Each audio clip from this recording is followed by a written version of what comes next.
born, a precious pearl, a tear of joy, and a wonder of the heaven. It was this moment when the mind was budding into a potential intellect, but dismally, it was the end of the beginning, and the upshot became the vanquish. All this wreckage, and only one impetus: screen time, the silent thief of childhood wonder. As stated by Sudhir et al. And colleagues in June 2023 in Kuppam, India, newer technologies like mobiles and interactive screen medias are ingrained in a young child's daily life. This significantly makes his child blitzed to mobile phones and other recreational medias. So much so that the child gets plugged to these devices, aloof from the surroundings. If forced to come out of the screen world, it makes them irritated and agitated. It gets worse when they are exposed to these detrimental sources for a long time, resulting in wrath, agony, and panic. To emphasize this pervasive apprehension, we, along with the pediatric department, have put forward this dynamic research for navigating the minds of digital enslavement, the silent thief of childhood wonder. According to the WHO guidelines, children below the age of 2 should receive no screen time at all, and those aged 2 to 5 should limit their screen time to not more than 1 hour per weekday. Any non-compliance with this limit will unquestionably result in screen dependency and detrimental effects. According to Radetzky et al., excessive screen time has raised the likelihood of children becoming obese, experiencing behavioral problems, speech irregularities, and poor academic performance. Surprisingly, through our research, we found that majority of the parents are unaware of this crucial aspect of their child's development and were negligent considering this a trivial concern. The parents believe that by fulfilling the child's demand of using mobile phone all the time, the child will be quiet and content. But what they don't know is they are inadvertently pushing their child further and deeper into the depths of darkness.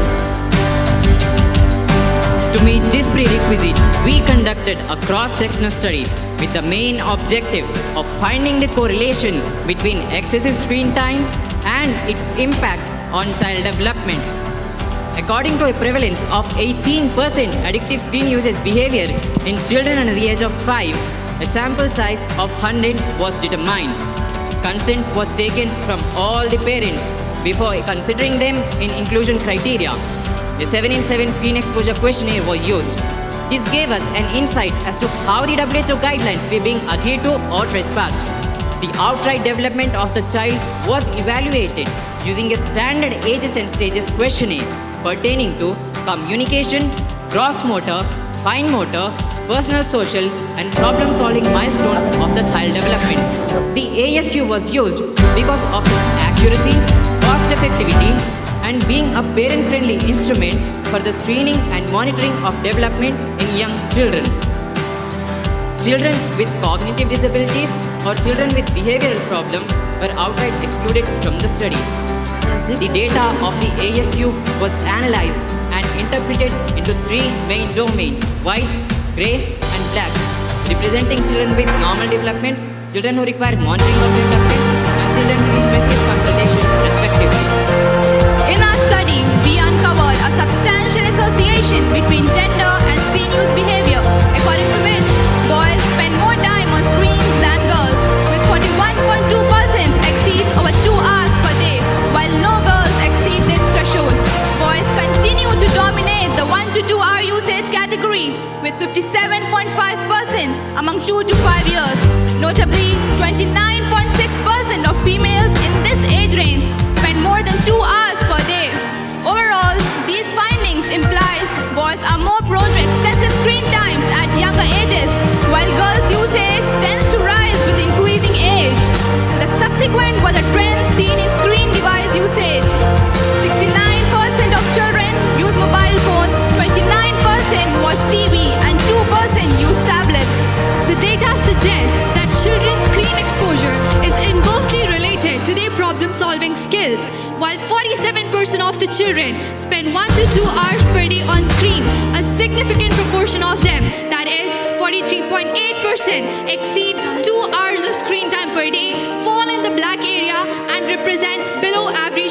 problem-solving skills. In contrast, the children who limit their screen time to less than 1 hour per day are more likely to demonstrate average and above average problem-solving skills, that is 26.1% and 46.7%. These findings imply that children's screen exposure can significantly hinder the cognitive development, especially in the areas of critical thinking and problem solving. Therefore, parents and caregivers should consider these results while setting limitations in order to ensure a healthy balance between technology use and cognitive development. Parental limitation and screen time showed a notable breakthrough, which led to a sizable majority of children using screen 1 to 2 hours a day and 39% of them using less than an hour. Nevertheless, despite the constraints being in place, 9.8% of cases provide a significant issues. Families with no boundaries on screen time observed a similar pattern, with 51.6% of kids using screens 1 to 2 hours a day and 16.1% spending longer than 2 hours. A startling 46.4% of kids are in the group whose parents set screen limitation, but due to non-compliance, they continue to spend longer than 2 hours.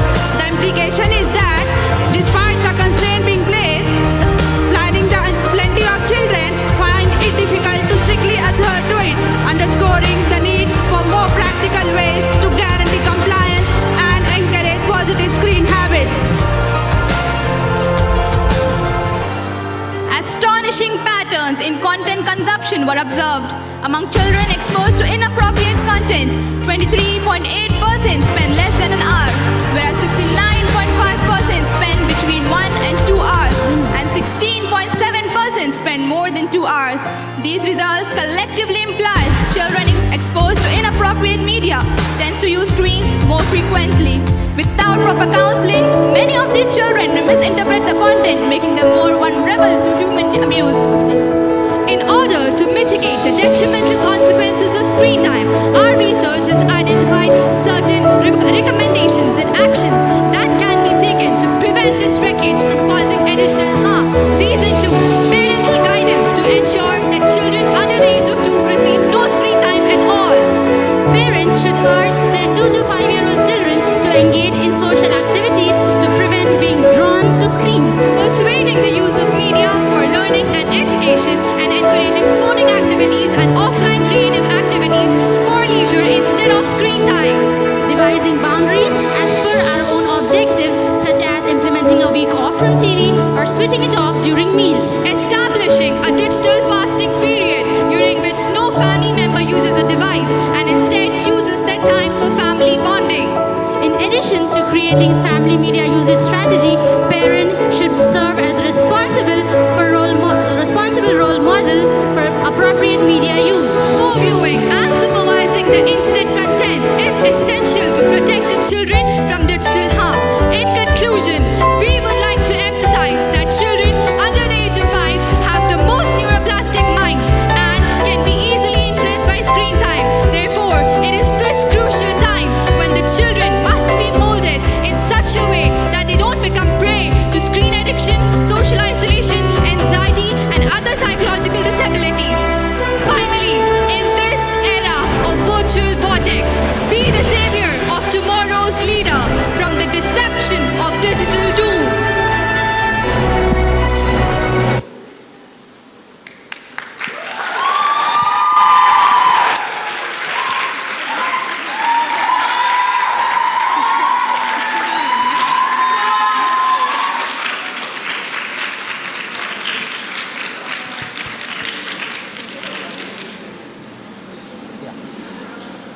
I think it's a very good topic which you have selected, which is very important, apt to our society at this point of time.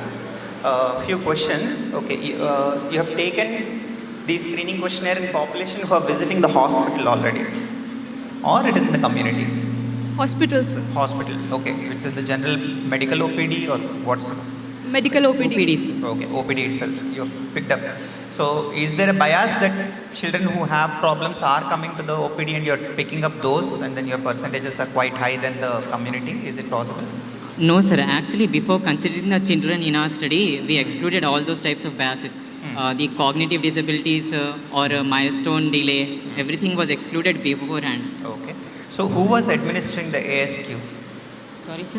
Who is administering the ASQ, which your screening questionnaire for development? Who is administering this questionnaire? Who is doing this? Are you somebody sitting and then doing it, or who is Exactly. administering? All the members have divided the questionnaire, sir. Uh-huh. We have started from 9 months until 5 years of age. So all the members have divided the age group specific questionnaires, and we took the response directly from the parents, and we monitored the activities done by the child. Okay, fine. So your objective is from the study. What is your objective? It is to know the impact of excessive screen time on child development. Okay. So what are the domains on the ASQ which you have?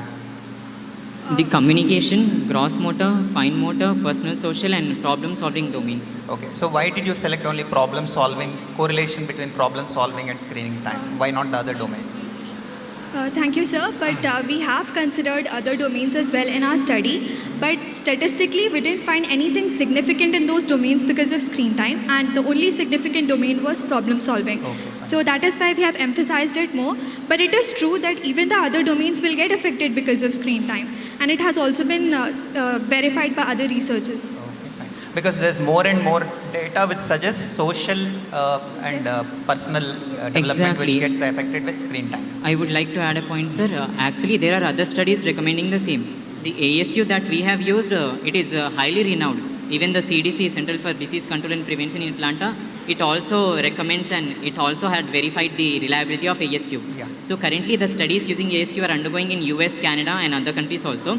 So they might be getting a different response. Maybe they are getting an association between communication and screen time or something else. But in our study, the sample which we have taken, in that we have found that problem solving was mainly getting affected compared to the other domains in our sample population. Okay. So that is where my concern was. In our sample population, that was getting affected. Yeah. So because yours is not a community sample and yours not is it's a medical OPD sample, it's getting skewed towards problem solving rather than the actual. In community, you see more of social and communication development which is affected. And who trained you for this? Somebody trained you how to do the Yes, sir. screening questionnaire? Our guide is an associate professor from the pediatric department. She has helped throughout her research in doing this ASQ analysis. Okay, good. Thank you. Thank you, sir. Thank you, sir.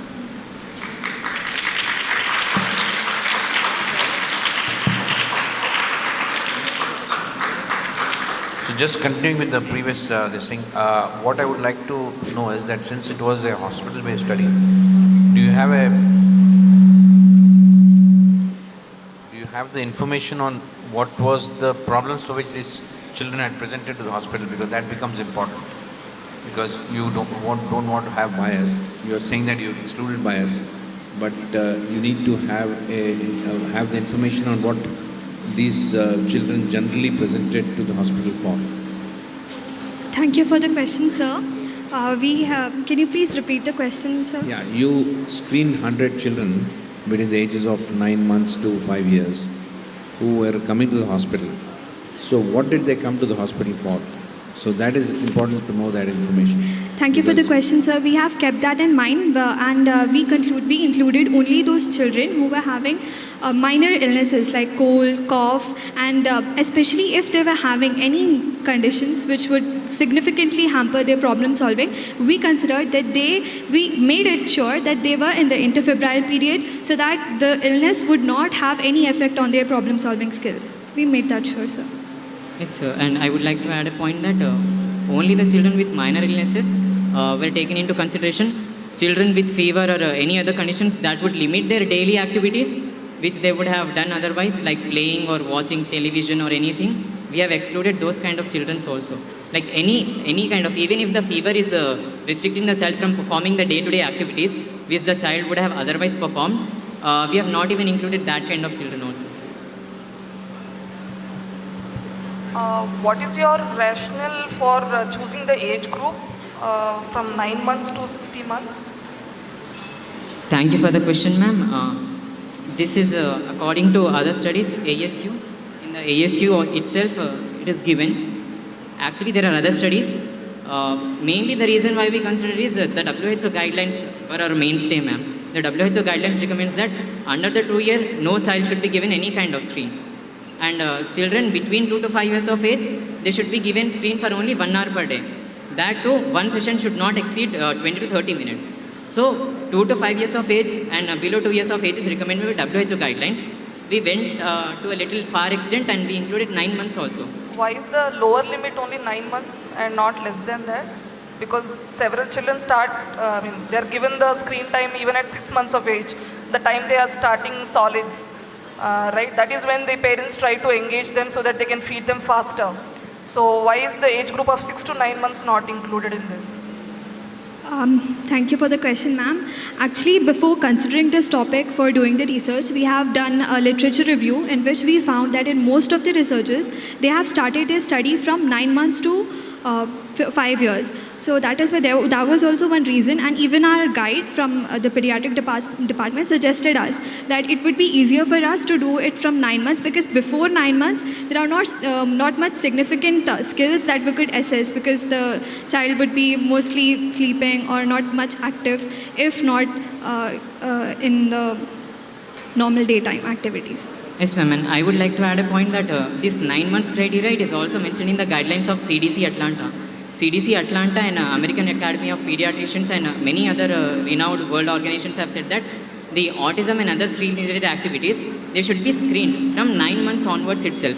So it is given in the guidelines of Atlanta. They recommended that every child, even if the child is otherwise normal, every child who comes to the OPD from the 9 months, there should be one screening on the 9 months of age, again at 18 months, again at 23 or 34 months subsequently. So even in the CDC guidelines, it is mentioned that first screening should be done at the 9 months itself. So the child who gets exposed at 6 months, the effect will be visible from 9 months onwards. Yes, sir. Okay, at 6 months if you start exposure also.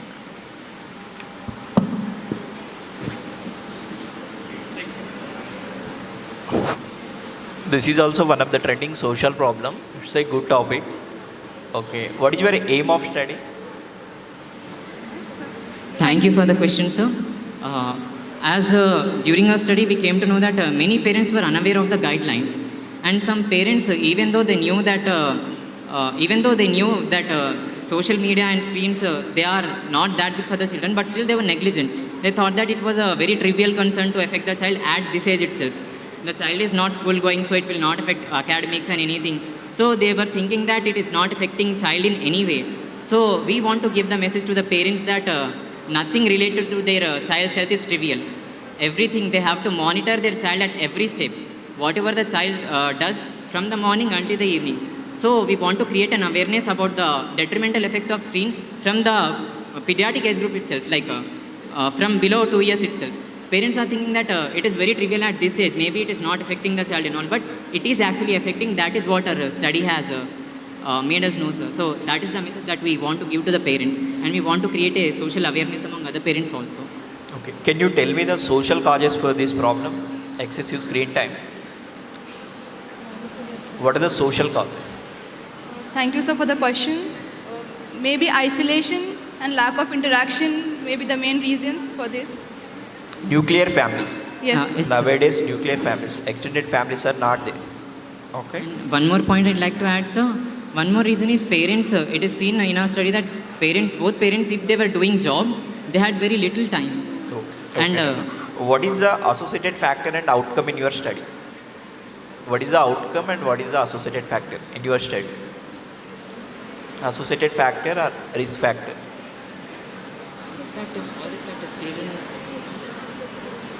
Risk factors. Thank you for the question, sir.